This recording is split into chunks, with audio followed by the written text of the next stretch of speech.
Fed has moved into a policy from which it can never extricate itself. When we went to zero, when we did QE, people initially thought it was temporary and that the Fed could normalize rates and shrink its balance sheet. And I said from the beginning that that was impossible. And I think the markets are now beginning to realize that I was right about that. And when they contemplate a future of endless money printing and 0% interest rates forever and multi-trillion-dollar deficits funded by the Fed's printing press, it's starting to sink in, and they're getting rid of their dollars and they're buying gold.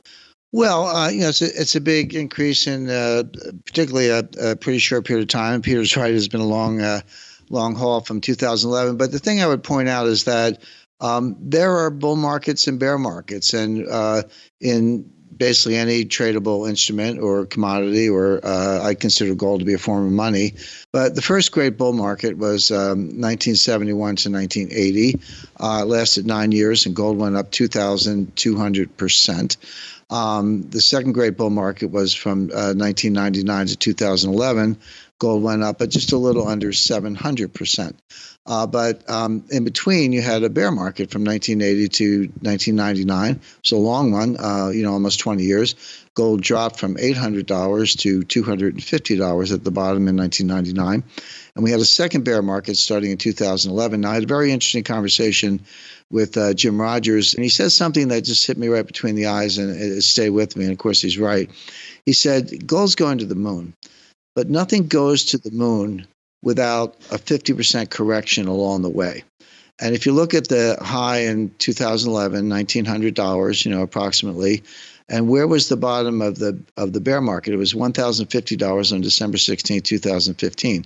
Nobody knew it was the bottom at the time. But if you look at that drop down and you use $250 as your base, because you need a base. So you had basically the run from 250 to 1900 was $1,750.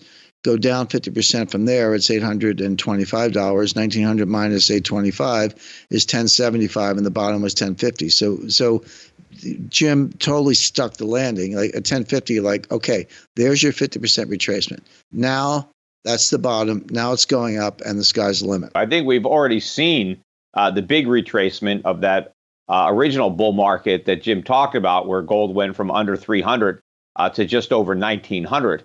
I think we've now formed a very solid base, really between about 1200 and 1500, which is where gold was trading for most of those years since it peaked. And now I think we've broken out of that range. I think we've taken out the highs. I think it's another leg of the bull market. I don't think there's going to be any significant pullbacks from here. I mean, there'll be pullbacks, but I don't think they're going to be very significant. I think if you're waiting for a big drop to buy gold, you're going to wait a long time. And when you finally get it, I think it's going to drop from a much higher price than it is if you just bought it right now.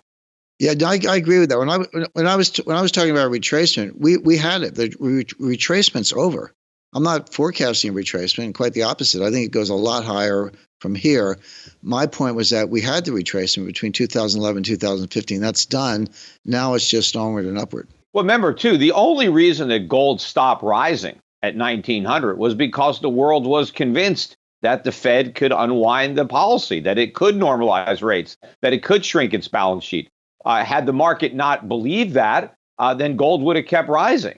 The way they were able to stop the price of gold from going up in 1980, that prior bull market, was because Paul Volcker did the right thing and let the market set interest rates, and rates went up to 20%. And that broke the back of that gold bull market. Well, what's going to stop gold this time? They can't let rates go up because we're too broke to afford it. They're not going to be able to bluff that they're going to raise rates in the future because no one's going to believe that. They're not going to be able to pretend they can shrink the balance sheet, because if they couldn't shrink it when it was $4.5 trillion, how are they going to shrink it when it's 10 trillion or 20 trillion? Who knows where it's going?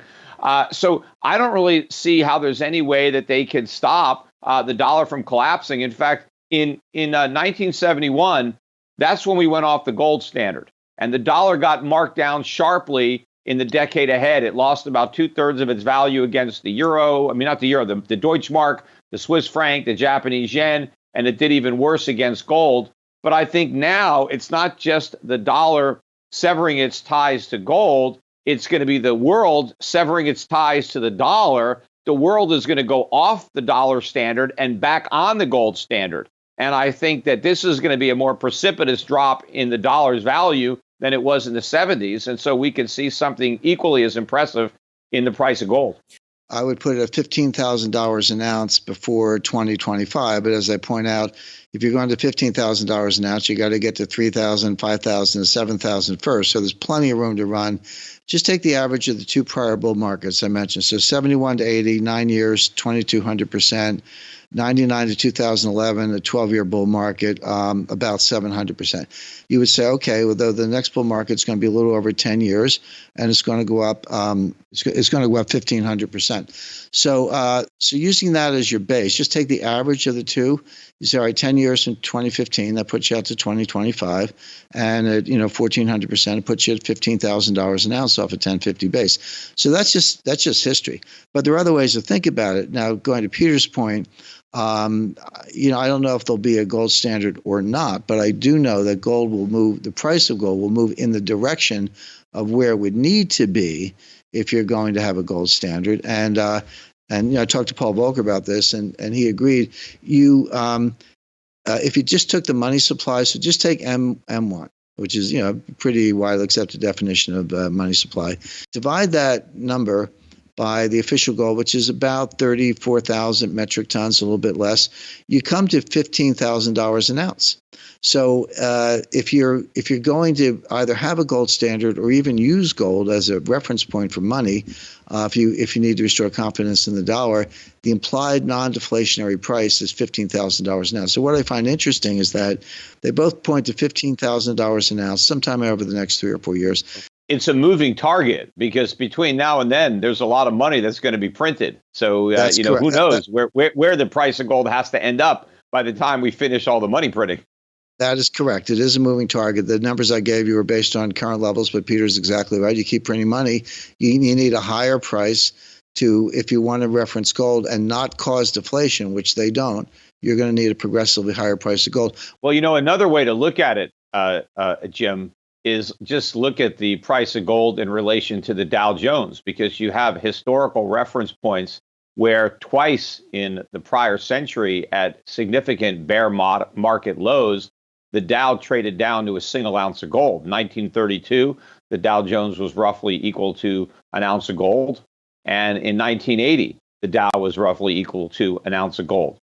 So if you look at where the Dow is figured, well, where would the price of gold have to be equal to the Dow? Well, at the current price, but maybe if we get a big bear market, those two could meet around 15,000.